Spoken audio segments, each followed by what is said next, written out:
Thank you for having me. It's great to be a part of TEDx Johnson City as a native Johnson Cityan. I was excited when I was asked to share some words with you tonight when I heard the theme of the evening being, rewriting the Appalachian narrative. And I sort of thought through, is there anything I can say into that? Do I have anything to contribute? And a couple of poems came to mind that I thought I would bring out for you tonight. So in rewriting that narrative, I believe there's a couple stigmas that maybe I could speak into. The first one being, the first poem is called Humorous Diversity. So you could maybe guess, what stigma that maybe speaks into. So I'll share it with you. Humorous diversity. Have you ever contemplated Earth's cosmic birth? And I mean really, really think about it. Consider all the crazy things on their own that just grow up and out of it. How in the cosmos, in the mind-melting immensity, did we grow Earth filled with such a humorous diversity? Take an example, like any old nature show on the telly, or better yet, take a field trip, stroll through an Appalachian wooded valley. Or maybe an example like tropical birds with the crazy shapes, crazy colors, crazy dances for their girls, or how somehow inevitably natural shapes end up in curls. From the mosses to the mountains to the sprouting up of men, it is a reminder we are all one. We grew from Earth's soil since who knows when. Earth in the Appalachian Highlands is not filled with diverse enemies. It's filled with humor, filled with friends.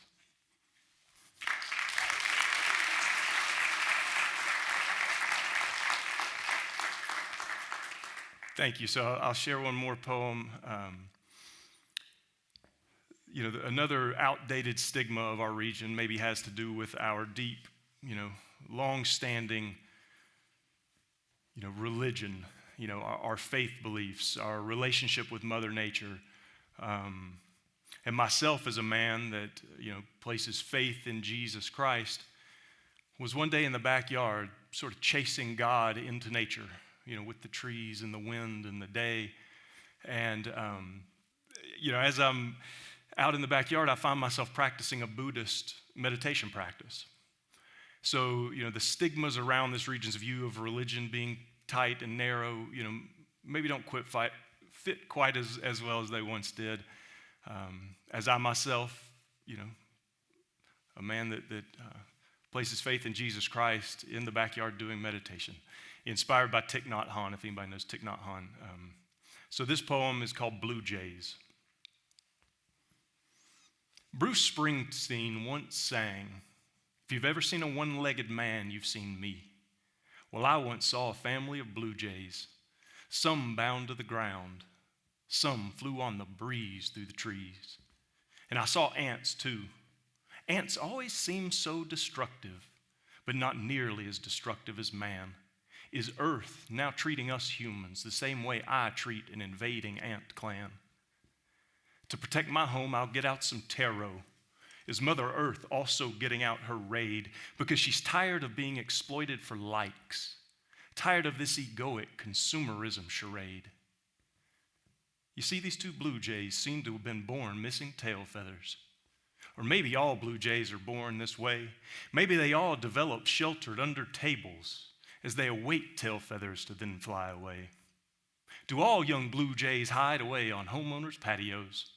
And do all their parents and all their parents' friends scream into defensive positions from the trees as they descend, dive bombing the man who lives there, protecting awkward, fragile, overgrown chicks from this human and all of his cares?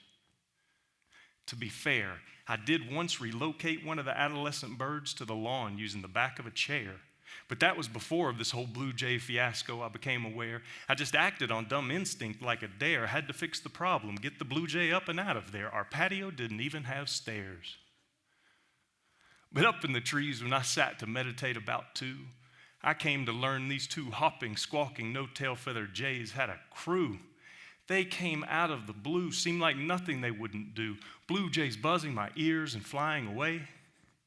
At that moment, all I could do was what I set out to do: pray, intending to influence the energy of our shared environment and undo the threat they saw in me, breathe some peace up into the air, and from panic let peace set them free. I prayed, God, help the blue jays with no tail feathers, and those with wings busy protecting them too. Who knows what's blowing in on this weather? It's gonna take a miracle for us jays to make it through. And with that, the volume did actually dim. The protective jays settled onto their limb. Breathing in, I relaxed body and mind. Breathing out, I enjoyed a smile.